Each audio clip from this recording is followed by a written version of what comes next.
Graça e paz no nome de Jesus, irmãos. Abra sua Bíblia no livro dos Salmos, no número 116. Livro dos Salmos, número 116. Este será o texto para a nossa exposição nessa noite. Livro dos Salmos, número 116.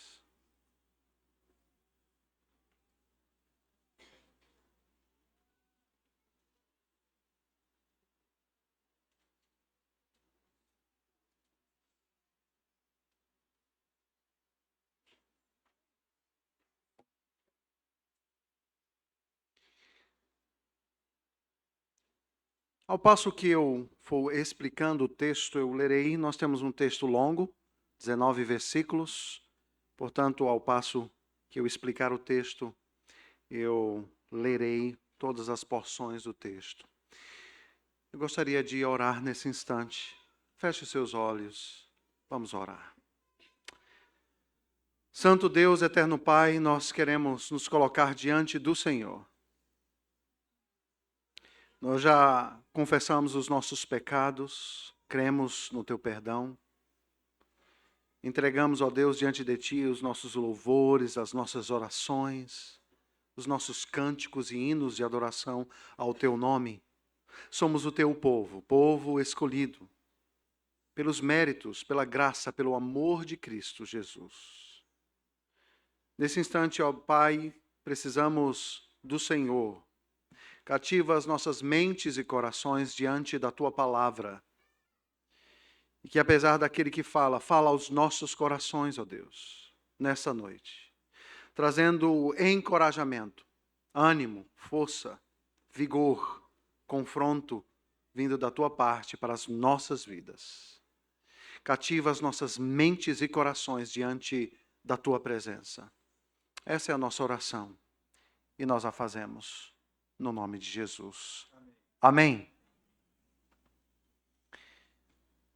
Eu gostaria de iniciar esta palavra trazendo um testemunho de um antigo pastor que viveu no século XVIII, de nome John Newton. Desde os 11 anos de idade, John Newton viveu uma vida no mar. Os marinheiros não eram conhecidos pelo refinamento de suas maneiras, mas Newton tinha uma reputação de palavrões, de grosserias, de depravação, libertinagem, que chocava a todos os marinheiros com quem ele convivia. Ele era conhecido como o grande blasfemador. Ele foi até um comerciante de escravos na África por um breve período. Mas a sua mãe, a mãe de Newton, orava por ele, ensinava-lhe as sagradas escrituras e as canções divinas que se ensinavam para as crianças. Ela orava por ele, para que ele se tornasse um ministro do Evangelho. Mas foi em 21 de março de 1748, o dia da grande virada na vida deste homem. Eles estavam em uma embarcação no Atlântico Norte, sendo açoitados por uma grande tempestade já há uma semana. Suas velas de lona foram rasgadas e a madeira de um dos lados do navio destruídas. Os marinheiros tinham poucas esperanças de sobreviverem, mas acionaram mecanicamente as bombas do navio, tentando manter a embarcação flutuando. No 11º dia da tempestade, o marinheiro John Newton estava exausto demais para bombear. Então ele foi amarrado ao leme e tentou manter o navio em seu curso, de 1 hora até meia-noite. Com a tempestade feroz, Newton teve tempo para pensar. Sua vida parecia arruinada e destruída, tanto quanto o navio que ele estava segurando em suas mãos. E foi nesta hora que este homem abriu a sua boca, mas não para blasfemar, mas para orar. E a sua simples oração foi: Deus, tenha misericórdia de nós. Ele não sabia se iria morrer ou se Deus lhe pouparia a vida. Mas ele clamou ao Senhor: Deus, tenha misericórdia de nós. E ele foi salvo. E ele foi salvo. Aquele dia no Leme, 21 de março de 1748, foi um dia em que Newton se lembrou para sempre. Ele diz: naquele dia o Senhor enviou livramento do alto e me livrou das águas profundas. Muitos anos depois, já velho, Newton escreveu em seu diário, em 21 de março de 1805, não sou muito capaz de escrever, mas me esforço para observar o retorno deste dia com humilhação, oração e louvor. Somente a maravilha da graça de Deus poderia pegar um homem marinheiro, rude, profano, comerciante de escravos e transformá-lo em um homem de Deus. A mãe de Newton não pôde ver o resultado das suas orações, porque ela faleceu. Mas Deus entrou na vida deste homem, um marinheiro da pior espécie, que trabalhou no tráfico de escravos do século XVIII. Um grande blasfemador que levou muitos outros homens à descrença, a tornar-se um grande pastor, conhecido pelo seu amor aos perdidos e o seu amor à sua congregação, à sua igreja. Queridos, esta foi a experiência do autor do Salmo 116. Nós não sabemos as circunstâncias que estão por trás deste salmo. Não sabemos o que aconteceu para que este salmista registrasse tal oração. Não sabemos quem foi que escreveu, nem as circunstâncias, mas isso não nos impede de sermos instruídos, edificados pela palavra de Deus. O salmista descreve a Deus como alguém que se inclina, assim como um médico se inclina para acudir o seu paciente e ouvi-lo. Assim como a mãe se inclina para ouvir a queixa do seu filho. O salmista está descrevendo aquilo que aconteceu em sua vida. O salmista precisa de Deus, pois ele se encontrava numa situação grotesca. Nós temos diante de nós, queridos, um salmo que tem basicamente 3 movimentos, ou 3 divisões. A primeira delas vai dos versículos de 1 a 7.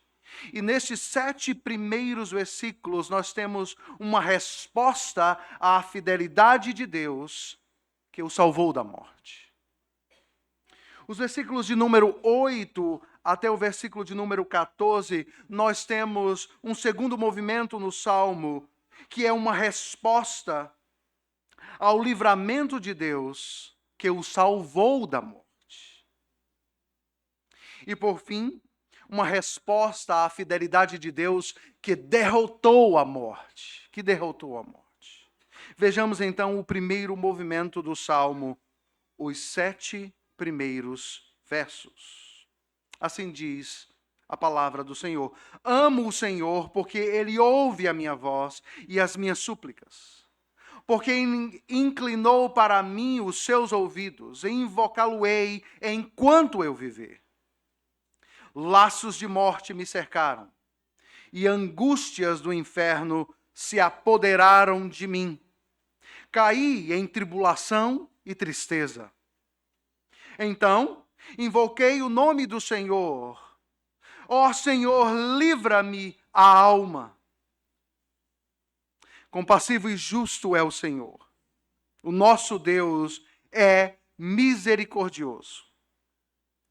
Senhor, o Senhor vela pelos simples. Achava-me prostrado e Ele me salvou. Volta minha alma ao teu sossego, pois o Senhor tem sido generoso para contigo. Volta, ó minha alma, ao sossego, pois o Senhor tem sido generoso para contigo. Queridos, nós temos uma sequência aqui que se estende dos versos de número 3 até o verso de número 7. Na primeira sequência, o salmista está em uma profunda tribulação. O verso 3 nos diz: laços de morte me cercaram, e angústias do inferno se apoderaram de mim. Eis aqui algo grotesco. Ele está enfrentando uma tribulação, uma provação, uma luta tão profunda que a descrição dessa luta é simplesmente a sensação da morte que se avizinha. Angústias infernais que tomam conta da sua alma. Esta é a primeira parte da sequência. Angústias infernais tomam conta e o fazem cair em tribulação. Mas diante desta angústia, diante desta aflição infernal, o salmista está fazendo algo. Ele invocou o nome do Senhor. Nas suas angústias e aflições, ele invoca o nome de Deus, ele busca a presença de Deus, ele leva a sua angústia, a sua aflição infernal diante de Deus, dizendo: ó Senhor, livra a minha alma, livra a minha alma. E na sequência nós podemos ver uma espécie de meditação nos atributos de Deus. Ele nos diz, depois de ter invocado o Senhor, para que a sua alma fosse livre, ele começa então a trazer ao seu coração e à sua mente quem é Deus. Como ele se articula, como ele se movimenta em meio à sua angústia e aflição. Ele meditou nas qualidades de Deus, em quem é Deus, nos seus atributos. E ele nos mostra pelo menos 5 qualidades de Deus neste versículo. Em primeiro lugar, ele diz: Deus é compassivo. Deus tem um coração que é compassivo. Ele vê, ele entende, ele enxerga a dor daquele que está angustiado. Ao invocarmos o nome de Deus, Deus não nos abandona, não nos deixa à toa, não nos deixa à parte, porque Ele é um Deus compassivo, cheio de compaixão, diante daqueles que estão em profundo sofrimento. Mas ele traz um outro atributo de Deus. Deus é justo. Deus é justo. Não simplesmente justo, mas misericordioso. Deus é justo, misericordioso e ele cuida dos seus servos. Deus é generoso. Ele conversa com a sua alma ao estilo do salmista, dizendo: volta minha alma ao teu sossego. Depois de trazer à sua mente, à sua memória, ao seu coração, quem é Deus? Um Deus compassivo, um Deus generoso, um Deus justo, um Deus misericordioso. Ele diz: sossega minha alma. Ele está angustiado, ele está aflito. E este é o movimento do salmista. Ele está invocando a Deus. Ele está levando ao Senhor as suas angústias e aflições. E ele está se recordando e lembrando-se de quem é Deus. De quem é Deus. O segundo movimento no Salmo, iniciando-se no verso de número 8, inicia-se novamente com uma nova sequência. A palavra morte aqui no verso 3 é repetida no verso 8, para nos mostrar esse movimento bem sequenciado. Ele diz no verso 8: pois livraste da morte a minha alma, das lágrimas os meus olhos, da queda os meus pés. Os meus pés. Essa é a testificação, a testemunha daquilo que Deus fez com ele. O Senhor o livrou da morte. O Senhor ouviu a sua voz, o seu clamor. Ele livrou da morte a sua alma, das lágrimas os seus olhos, da queda os seus pés. Os seus pés.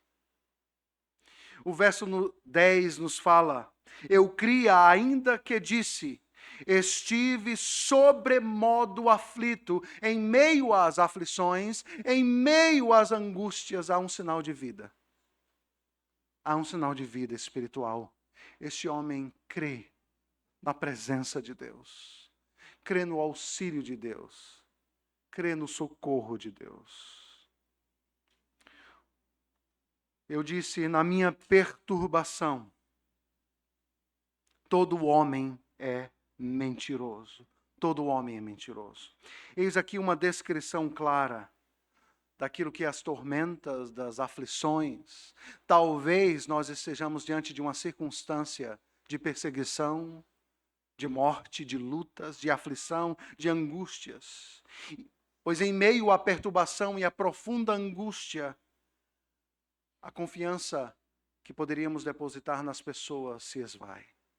E é isso que ele está dizendo aqui. A profunda perturbação, como há algumas conclusões sobre as pessoas. Todo homem é mentiroso. Todo homem é mentiroso. Mas o Senhor livrou a sua alma da morte, os seus olhos das lágrimas, os seus pés da queda. Agora nós temos a clareza do porquê do seu canto inicial no Salmo. Os primeiros versículos no Salmo sempre nos falam da conclusão ou do resultado daquilo que aconteceu na vida do salmista. Porque Deus o livrou. Porque Deus foi compassivo, justo, misericordioso.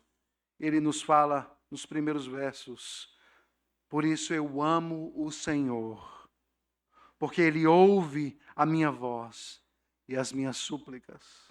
Porque inclinou para mim os seus ouvidos, eu o invocarei por toda a minha vida. Este é o registro de gratidão de um homem que foi salvo, que foi socorrido por Deus diante da morte. Por isso eu amo o Senhor, porque Ele ouve a minha voz e as minhas súplicas. Por isso, então, Ele se inclinou para mim, inclinou os seus ouvidos para mim, e por isso eu o invocarei enquanto eu viver. Enquanto eu viver. Os versos 12, 13 e 14, queridos, nos falam então desta grande transição, essa resposta ao livramento de Deus que o salvou da morte. Ele nos diz que darei ao Senhor por todos os seus benefícios para comigo. Eis aí então uma pergunta complexa, difícil de ser respondida. Isso porque podemos dar a Deus, o que é que podemos dar a Deus antes daquilo que Ele já nos deu? Como poderemos retribuir a Deus se tudo, absolutamente tudo o que nós temos veio dEle? A vida, o ar que respiramos, a saúde com que nos movemos e trabalhamos, as roupas que vestimos, o alimento que comemos. Absolutamente tudo o que possuímos e temos veio do Senhor. Como poderemos então agradecer ao Senhor? Que darei ao Senhor por todos os seus benefícios. Estamos numa encruzilhada diante dessa pergunta. O que Ele pode fazer para retribuir os benefícios do Senhor? Somos dádivas que recebem dádivas. Duas ideias que os versos 12 e 13 nos mostram. A primeira delas é tomar o cálice da salvação. Não é isso que o verso de número 12 nos diz? Que darei ao Senhor por todos os seus benefícios. Verso 13. Erguerei o cálice da salvação. Eis aí a ideia de uma oferta de libação como símbolo de gratidão. Aquilo que os judeus normalmente faziam no tabernáculo. Para agradecer a Deus, eles levavam uma oferta, chamada oferta de manjares, que significava simplesmente: nós te agradecemos, ó Deus, por tudo o que o Senhor tem feito em nossas vidas.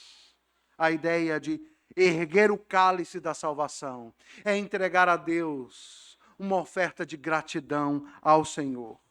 E também ele iria invocar o nome de Deus. O verso 14 nos diz: cumprirei os meus votos ao Senhor na presença de todo o seu povo. Os votos eram feitos no Antigo Testamento. Os votos são feitos também no Novo Testamento. E essa é a palavra de um homem que foi alcançado por tamanha graça e misericórdia, livre, salvo da morte, restituído à vida. E agora ele está fazendo um voto diante do Senhor, dizendo ao Senhor: eu cumprirei os meus votos de adorar o Senhor pelo restante da minha vida, Diante disso, nós somos levados ao terceiro movimento do Salmo, que se inicia no verso de número 15, indo até o final do Salmo, uma resposta à fidelidade de Deus ao derrotar a morte. O versículo 15 nos diz: preciosa é aos olhos do Senhor a morte dos seus santos.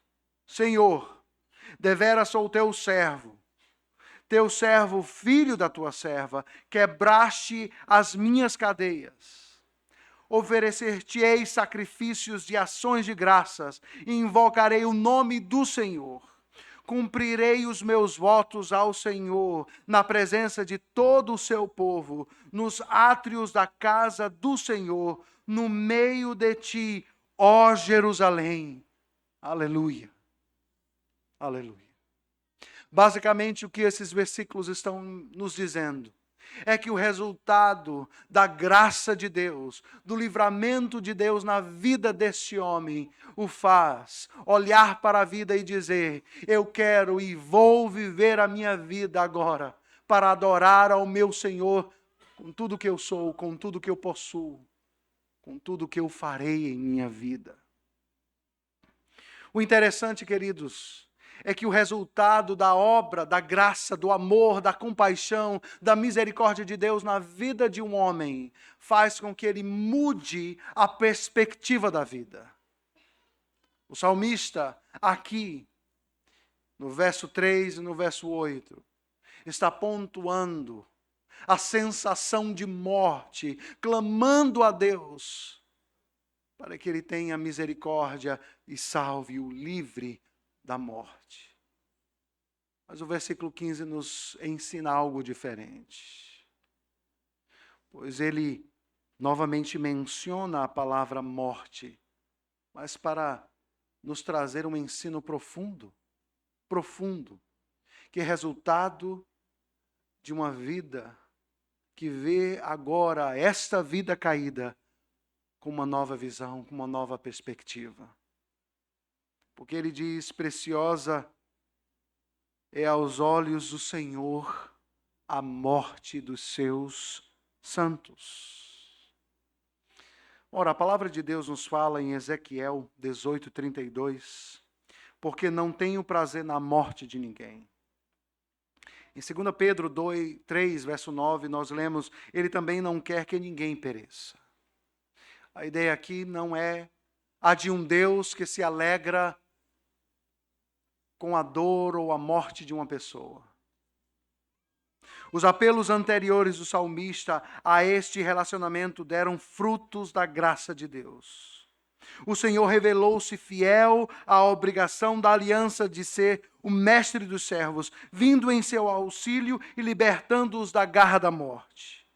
Mas agora, o salmista se dirige à morte, não como ele se dirigiu anteriormente, mas como um meio de estar na presença do seu amado Deus.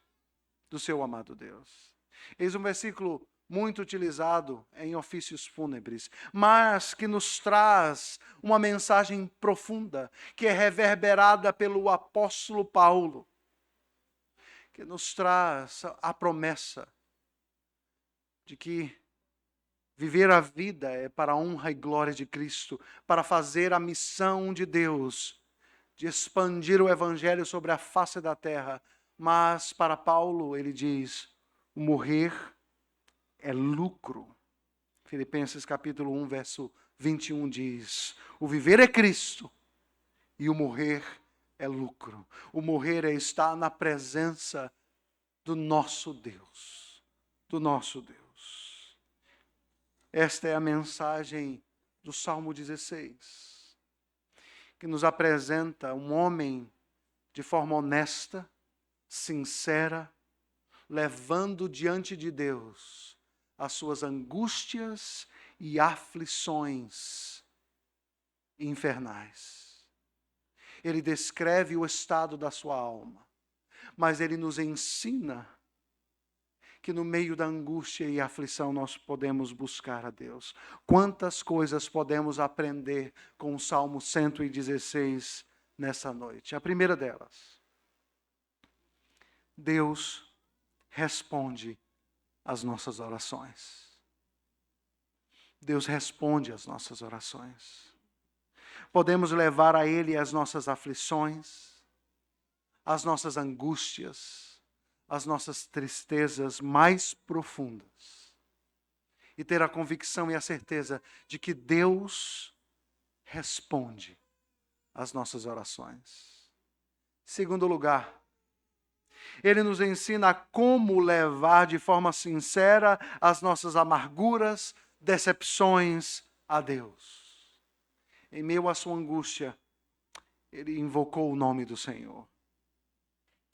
Em meio a mais profunda angústia e aflição, ele ainda cria no Senhor. Ele cria na sua presença. Mesmo que ele não pudesse sentir, mas ele cria na presença de Deus. Na presença de Deus. Este salmo nos é um ensino. Um ensino de como levar ao Senhor as nossas lutas, as nossas aflições. Eu não sei como está a sua vida nessa noite. Eu não sei as lutas que você passa pessoalmente. Talvez nos seus relacionamentos dentro de casa. Talvez nos seus relacionamentos no seu trabalho, na sua vizinhança. Eu não sei as lutas do seu coração. Mas este salmo nos chama a invocar a Deus no dia mau, no dia da angústia, no dia da aflição. Esse salmo nos ensina mais. Ele nos leva a meditar sobre a bondade de Deus, ao viver em gratidão. O que daremos ao Senhor diante dos seus muitos benefícios? Ele não simplesmente diz, invoque ao Senhor no dia do teu sofrimento. Ele nos ensina como fazer. E o salmista o faz, trazendo à sua memória quem é o Deus que ele serve. Você pode fazer o mesmo. Você pode trazer à sua memória os atributos de Deus. O fato de que Ele é compassivo, de que Ele é longânimo, de que Ele é perdoador, de que Ele é justo, de que Ele é misericordioso, de que Ele é gracioso, de que Ele é Pai. De que Ele é Pai. O Salmo nos ensina a como lidar com as nossas mais profundas aflições. O Salmo vai além. Ele nos ensina o Evangelho. Ele apresenta o Evangelho a cada um de nós. Em nossa miséria, O Deus amoroso vem ao encontro daquele que clama por socorro. Talvez você esteja aqui nesta noite, mas ainda você não entendeu o que significa uma nova vida. Ainda você não entendeu o que significa estar em Cristo, arrepender-se dos seus pecados. Ainda não há direção, propósito. Ainda você não entendeu o que significa nascer de novo, mas o texto nesta noite, do Salmo 16, é um convite a todos aqueles que estão ainda duvidosos da sua vida. Ainda o evangelho ou a vida cristã não faz sentido para você. E se isso está acontecendo, o Salmo te chama a clamar a Deus, assim como um homem blasfemo, grosseiro, depravado, como John Newton fez. Tenha misericórdia de mim, Senhor. Tenha misericórdia de nós, ó Deus. Você pode fazê-lo nesta noite. E você pode ter a certeza de que Deus não rejeita um coração arrependido, quebrantado diante da sua presença. Deus ouvirá a sua oração e fará morada em sua vida, tornando você uma nova criatura. Portanto, se você ouvir a voz do Senhor nesta noite, não endureça o seu coração. Assim nos falou o apóstolo Pedro, pregando naquele grande dia, lá em Jerusalém, quando eles receberam o Espírito Santo de Deus. Ainda sobre John Newton, numa sexta-feira, 1º de janeiro de 1773, ele disse à sua congregação: o Senhor tem nos dado muitas bênçãos. A não ser que sejamos gratos por elas, podemos perder muito do conforto que vem delas. Quando você olha para trás, onde você estava quando o Senhor te encontrou? Newton diz: eu era um homem muito mau. Muito mau. Isso ele disse à sua congregação em 1773. Onde você estaria se o evangelho não tivesse alcançado a sua vida? Você ainda estaria vivo? Em que caminhos você estaria andando? Por que caminhos? Você estaria neste lugar adorando a um Deus, louvando a um Deus, confessando os seus pecados a Ele? Onde você estaria? Parar por um tempo ou por um momento e meditar nos feitos do Senhor na sua vida. Talvez você esteja na igreja já há muito tempo e o seu coração talvez esteja num estado de frieza espiritual. O texto dessa noite faz-nos parar e meditar naquilo que nós acabamos de ouvir. Amo o Senhor porque Ele ouve a minha voz, porque Ele se inclinou quando eu clamei por socorro. Por isso eu o servirei, o amarei e o adorarei pelo resto da minha vida. Nos últimos dias da vida de John Newton, com 82 anos de idade, já se esquecendo de muitas coisas, ele disse: eu me esqueci de muitas coisas, mas de uma coisa eu me lembro. Eu sou um grande pecador e Jesus é o meu grande Salvador. Eu sou um grande pecador e Jesus é o meu grande Salvador. Que essa seja a mensagem que esteja no teu coração nesse dia. Que Deus nos abençoe. Amém.